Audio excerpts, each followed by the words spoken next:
footprints. I didn't get the whole gist of the story. Maybe I should have accentuated it more. And I just didn't understand why the own father would kill his wife and son. I don't know. I just didn't understand where it was going. It was very unique. It was very much like the monster within themed. Go ahead. I really like that film. Camera work could have been a lot better.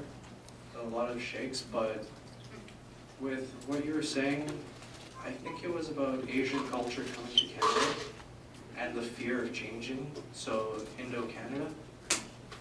And that's where the father couldn't change, but the son and mom were able to change, and he was losing his culture. So I think that whole demon of back home was coming towards him.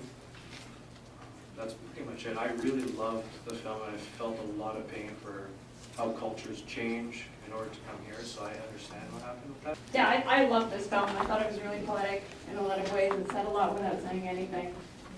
And yeah, to that point, it is a Canadian film, which you wouldn't necessarily identify straight away if you didn't know.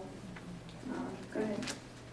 I actually thought it was beautifully shot because I think normally, especially with horror, you don't see such brightness, and I thought that was amazing. But I think it was poorly edited. Like I think there were certain parts where it was very choppy, and they could have cut out some of the shakiness and stuff like that. I have to agree with the last comment. There were a couple of shots that I thought were stunning. A close-up, like the spider, the grass in the front. It's something I so rarely see in this particular genre. I thought that they tied it in very, very nicely, kind of like paying homage to a different style while in another genre altogether. The one thing I can totally buy that this was a poetic interpretation, and at the end I was like, okay, well this guy, maybe he's gone mad, I'm not quite sure why he's in the forest, but like, I buy everything. There was just one shot that threw it off for me, which is when he gets trapped in like the leg trapper, and then he sees what his son, but his son is like a demon, and that was the one thing that threw me off completely, because it didn't carry through the rest of it. It was just like a moment, and I was waiting for that to come back, and I just kept waiting for the monster. And I guess ultimately the message is that the monster is inside himself, and I got that, but it threw it off for me because I didn't see it carry with the other victim in the movie. Yeah, that's fair. It's kind of like you don't see the monster through the whole time, and then, but it does appear. You hear it. You hear that little, I don't know if anybody else noticed the breathing kind of thing. Well, the shot that I really loved was early in the film where the woman and the child were silhouetted against what has to be one of the most incredible skies you could ever imagine. And I wondered if that was a green screen or if the cinematographer just got really lucky and they got perfect clouds and perfect everything on that given day. I also liked, late in the film, there's a pan and we go to a tree and the tree completely obscures the screen, and then we come out the other side and it's winter. That's a lovely transition. That's the kind of thing Hitchcock pioneered, and it just looks so good on this film. Yeah, I agree. I thought it was a really beautiful film. The camera shakes didn't just up there, the red shirt. The camera shakes didn't bother me personally, but I can see how it could be kind of like disorienting or just.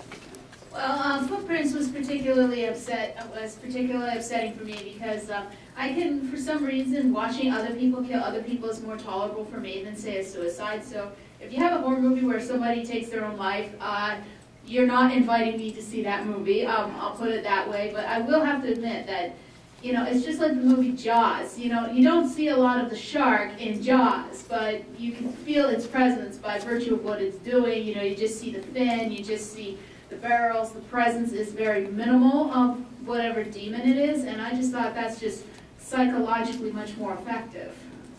So the absence of a monster is power in and of itself. Yeah, I kind of thought that too, which is why it was weird. Like that other comment said, that the demon actually shows up, like the little son shows up as a thing. Did anybody have any weird reaction to that? Was that just me that thought that was out of place in the rest? Okay. To me, I don't think that one was too out of place because like the whole monster within kind of thing, there was clearly the monster inside the dad, and that's what the kid and the wife were running from, but to him, he thought there was demons in the forest. So he might have saw his son as a demon because that is where his son died. So maybe it was the demon that took his son in the spot that his son died, and it was like going through kind of a thing. Yeah. So like that was the demon that the dad was seeing opposite, if that makes sense.